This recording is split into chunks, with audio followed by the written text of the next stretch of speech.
नमस्ते मित्रांनो, या चॅनलमध्ये आपले स्वागत आहे। आम्ही या चॅनलमधून वेगवेगळे शैक्षणिक कोर्सेस तुमच्यासाठी घेऊन येत असतो। आमच्या नवीन कोर्स व नोटिफिकेशनसाठी या चॅनलला सबस्क्राइब करा व शेजारील बेल आयकॉन दाबायला विसरू नका। I can speak learn to speak in English हा कोर्स सोप्या व शास्त्रोक्त पद्धतीने इंग्लिश शिकण्यासाठी डिझाइन केलेला आहे। ह्या कोर्सच्या प्रत्येक प्रकरणात आपण एक नवीन रचना शिकतो। तर चला मग आज अशीच एक नवीन रचना शिकूया। नमस्ते मित्रांनो, मागील प्रकरणामध्ये आपण टू बी व्यतिरिक्त इतर सहाय्यक क्रियापदे वापरून कंटिन्यूअस टेन्सची रचना शिकलो आहोत। या प्रकरणामध्ये आपण परफेक्ट टेन्स म्हणजे पूर्ण काळाची रचना शिकणार आहोत। मित्रांनो, याआधी आपण परफेक्ट टेन्सची रचना शिकलेलो आहोत। आपण शिकलेलो आहोत की परफेक्ट टेन्समध्ये टू हॅवचे रूप वापरून नंतर क्रियापदाचे तिसरे रूप वापरले जाते। या प्रकरणामध्ये आपण इतर सहाय्यक क्रियापदे उदाहरणार्थ शूड, मे, मस्ट इत्यादी वापरून परफेक्ट टेन्सची रचना समजून घेणार आहोत। त्यासाठी पुढील वाक्य बघा। कदाचित त्यांनी जेवण केलेले असेल, त्याने झाडांना पाणी घातलेले असले पाहिजे, त्यांनी उत्तरे लिहिलेली असायलाच हवी, कदाचित मीनाने काम पूर्ण केलेले असेल, मुलांनी हा धडा वाचलेला असायला हवा, कदाचित मीनाने घर साफ केलेले असेल, विजयने ह्या वस्तूंचे पैसे दिलेले असायलाच हवे, कदाचित पोलिसांनी चोरांना पकडलेले असेल, तुम्ही त्यांना आमंत्रित केलेले असायला हवे, मी त्यांच्या आधी शाळेत पोहोचलेलो असायलाच पाहिजे। या सर्व वाक्यांमध्ये पूर्ण झालेल्या घटना सांगितलेल्या आहेत, म्हणून सर्व वाक्य पूर्ण काळातील म्हणजे परफेक्ट टेन्स मधील आहेत। हा काळ एका उदाहरणाने समजून घेऊया। त्यांनी कदाचित त्यांचे डोळे तपासले असतील। या वाक्यातील डोळे तपासण्याची क्रिया पूर्ण झालेली असेल असा अंदाज व्यक्त केलेला आहे, म्हणून हे वाक्य पूर्ण काळातील म्हणजे परफेक्ट टेन्स मधील आहे। आता अशा वाक्यांची इंग्लिश मधील रचना समजून घेऊया। वाक्याची सुरुवात कर्ता म्हणजे सब्जेक्टने होते, त्यानंतर योग्य ते सहाय्यक क्रियापद वापरले जाते, त्यानंतर हॅव वापरून क्रियापदाचे तिसरे रूप म्हणजे थर्ड पार्टिसिपल वापरले जाते व त्यानंतर ऑब्जेक्ट म्हणजे कर्म व शेवटी कॉम्प्लिमेंट अशी रचना असते। ही रचना उदाहरणाने समजून घेऊया। त्यांनी कदाचित त्यांचे डोळे तपासले असतील। या वाक्यातील कर्ता त्यांनी म्हणजे दे आहे, म्हणून वाक्याची सुरुवात दे ने होईल। वाक्यात अंदाज व्यक्त केलेला आहे।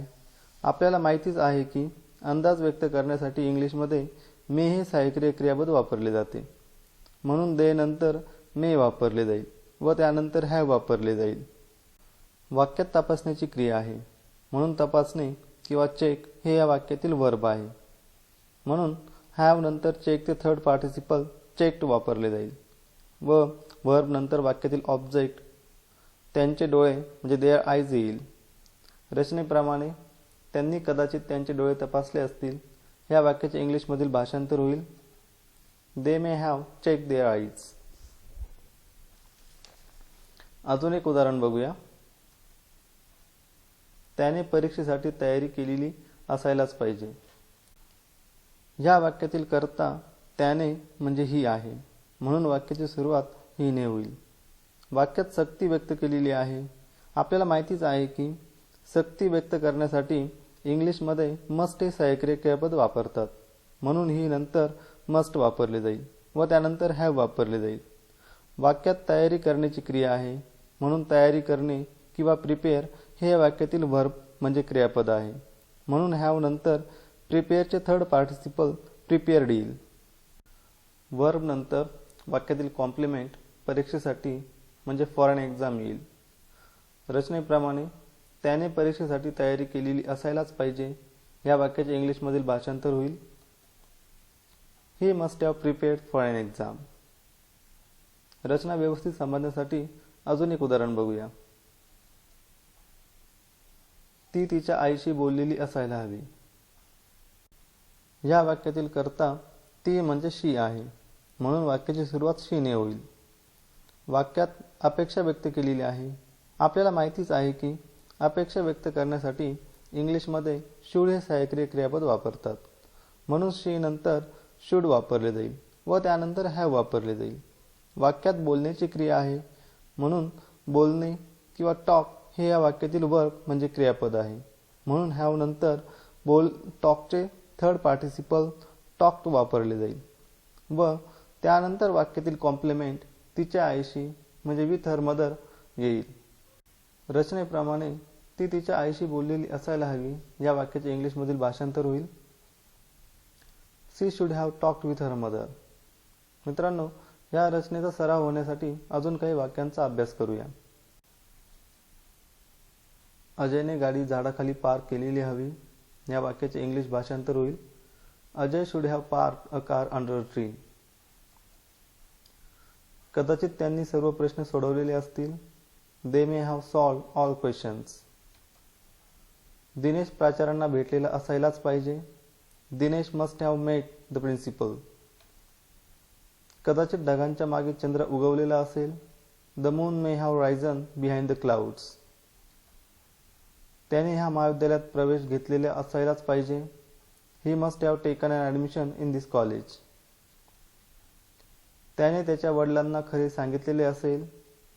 ही should have told a truth to his father किंवा he should have told his father a truth. कदाचित त्यांनी जेवण केलेले असेल. He may have eaten. त्याने झाडांना पाणी घातलेले असले पाहिजे. He should have water the plants. त्यांनी उत्तरे लिहिलेली असायलाच हवे. They must have written the answers. कदाचित विनाने काम पूर्ण केलेले असेल. Vina may have completed a work. मुलांनी हा धडा वाचलेला असायला हवा. The students should have read this lesson. कदाचित मीनाने घर साफ केलेले असेल. Meena may have clean a house. विजयने ह्या वस्तूंचे पैसे दिलेले असायलाच हवे. Vijay must have given the money of this things. कदाचित पोलिसांनी चोरांना पकडलेले असेल.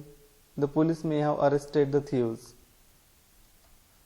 तुम्ही त्यांना आमंत्रित केलेले असायला हवे. You should have invited them.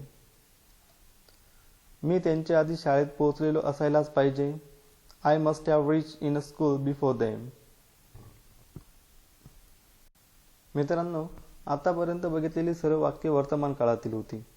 आता भूतकाळातील वाक्य बघूयात. भूतकाळातील वाक्यांची रचना सारखीच असते. फक्त भूतकाळातील वाक्यांमध्ये सहाय्यक्रिय क्रियापदाचे भूतकाळी रूप वापरले जाते. उदाहरणार्थ, कदाचित त्याने सामना जिंकलेला असता. या वाक्याचे इंग्लिशमधील भाषांतर होईल ही माइट हॅव वोन अ मॅच. त्याने अभ्यास केलेला असायला पाहिजे होता. ही शुड हॅव स्टडीड. त्याने त्याची गाडी आणली पाहिजेच होती. ही must have brought his car. आता नकारार्थी म्हणजे निगेटिव्ह वाक्यांची रचना समजून घेऊया. नकारार्थी वाक्यांमध्ये नेहमीप्रमाणे सहाय्यक्रिय क्रियापदानंतर नॉट वापरतात. उदाहरणार्थ, कदाचित ते अजून मुंबईला पोहोचलेले नसतील. ह्या वाक्याचे इंग्लिशमधील भाषांतर होईल they may have not reach to Mumbai. आपण त्यांना बोलावलेच नसेल. We must not have called them.